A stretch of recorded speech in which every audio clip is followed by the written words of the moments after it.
Picture this. You're a captured Germanic warrior, chains around your wrists, being dragged through the dusty streets of Rome. Yesterday you were free. Today, you're about to become entertainment for 50,000 screaming Romans. This is how most gladiators began their journey.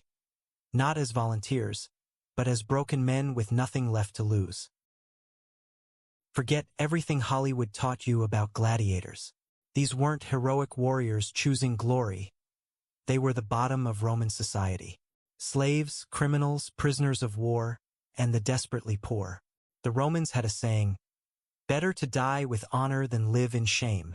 For gladiators, honor was the only currency they had left. Your first stop? The gladiator school, or ludus. Think of it as a combination prison, boot camp, and slaughterhouse. The most famous was the Ludus Magnus in Rome, connected to the Colosseum by an underground tunnel. The irony? You'd train in the shadow of the arena where you'd probably die. Meet your new owner, the lanista. This guy literally owned your life. He paid good money for you, and he expected a return on his investment. Some lanistas were former gladiators themselves who'd bought their freedom. Others were wealthy Romans looking to make a profit from blood sport. Either way, you were just meat to them. The first thing they do is examine you like a piece of livestock. Strong arms? You might become a murmillo with heavy armor and a sword. Quick and agile?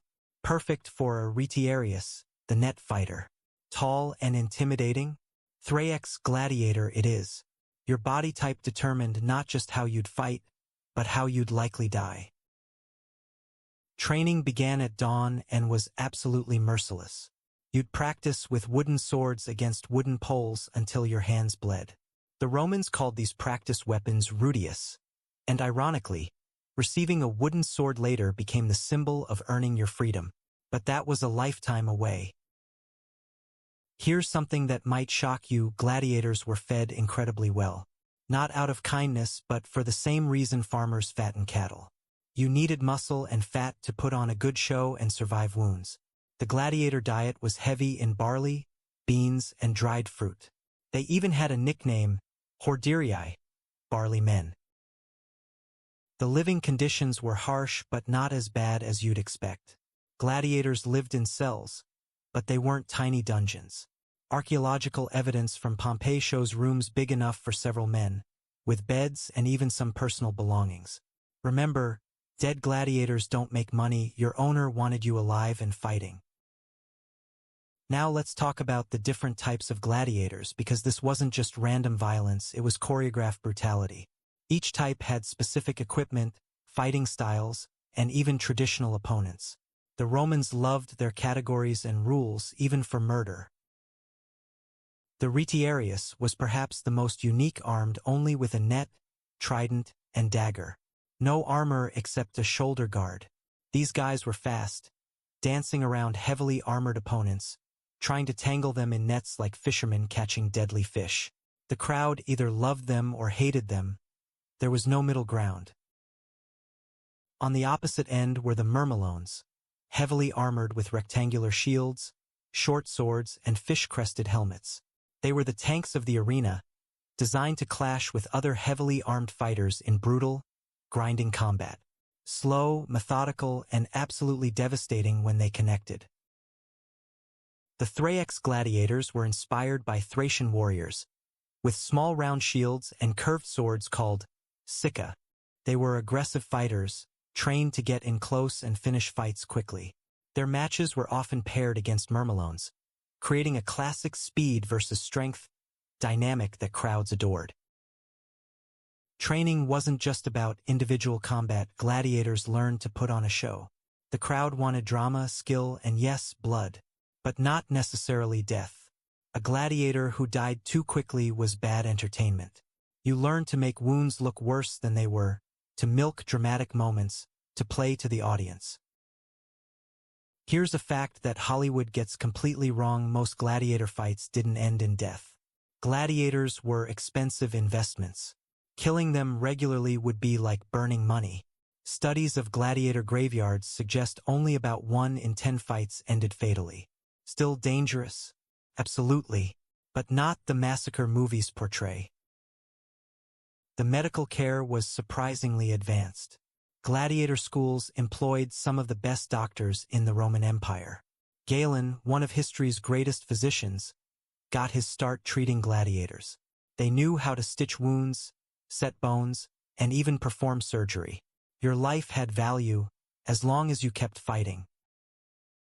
Let's talk about what happened on fight day.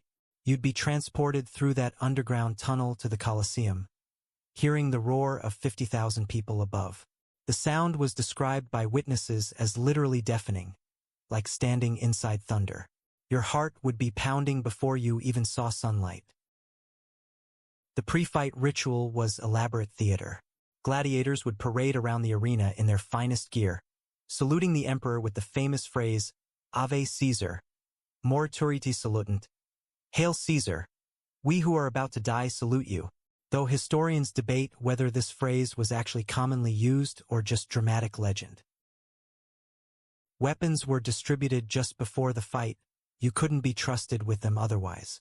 Everything was checked for defects. A broken sword or loose shield strap could mean death, and the game's organizers wanted fair fights. Well, as fair as Mortal Kombat can be. The fight itself was usually shorter than you'd think, maybe 10 to 15 minutes of intense combat. Real sword fighting is exhausting. You'd circle each other, looking for openings, making quick strikes, then backing off. It was more like a deadly chess match than a Hollywood sword battle. When someone was wounded seriously enough to continue, they could appeal for mercy by raising their finger, ad digitum. The crowd would then vote with thumbs. But here's the twist, we're not sure if thumbs up meant mercy or death. Roman historians are unclear, and the gesture might have been more complex than we think. The emperor or the game sponsor made the final decision on life or death. They considered the fighter's skill, bravery, how entertaining the match was, and yes, the crowd's mood. A cowardly fighter who turned his back might die regardless of his wounds. A brave fighter who lost might live to fight another day. If you survived enough fights, freedom was possible. Some gladiators earned enough money to buy their liberty. Others were granted wooden swords, the rudis, as symbols of retirement. But here's the catch. Many freed gladiators kept fighting as volunteers because it was the only life they knew. The most successful gladiators became celebrities. Their names were graffitied on walls, women wrote love letters to them, and merchants sold miniature figurines of famous fighters. Imagine being the Roman equivalent of a rock star, except your concerts involve people trying to kill you. Some gladiators even opened their own schools after retirement, training the next generation of fighters. It was a brutal cycle, former slaves teaching new slaves how to survive in the arena. But for many, it was the only path to respect and wealth available to them. The psychology of gladiatorial combat was complex. Many fighters developed an almost family-like bond with their fellow gladiators. You trained together, ate together, and watched each other die. Some inscriptions on gladiator tombstones show genuine affection between fighters who might have killed each other in the arena. Not all gladiators were men. Female gladiators, called gladiatrices, existed, though they were rarer and often seen as novelty acts.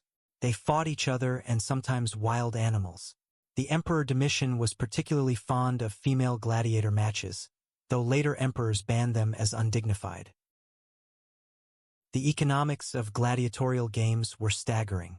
A single day of games could cost the equivalent of millions of dollars today.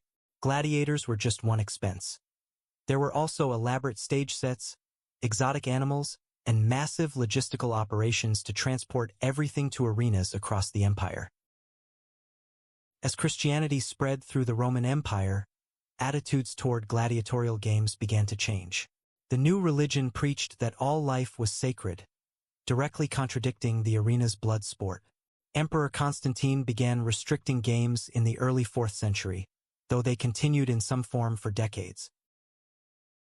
The last recorded gladiatorial games took place around 435 AD, more than a century after Constantine's conversion to Christianity.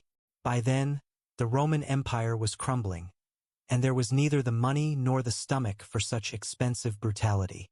The age of the gladiator was over. So the next time you watch a movie about gladiators, remember the real story. These weren't noble warriors choosing glory. They were desperate people trapped in a system that turned human suffering into entertainment. They fought not for honor, but for survival, freedom, and the slim hope that tomorrow might be different than today. Their legacy isn't heroism. It's the reminder of what humans will endure when they have no other choice.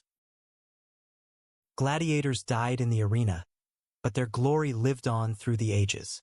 What about you in ancient Rome? Would you have been a spectator or a fighter?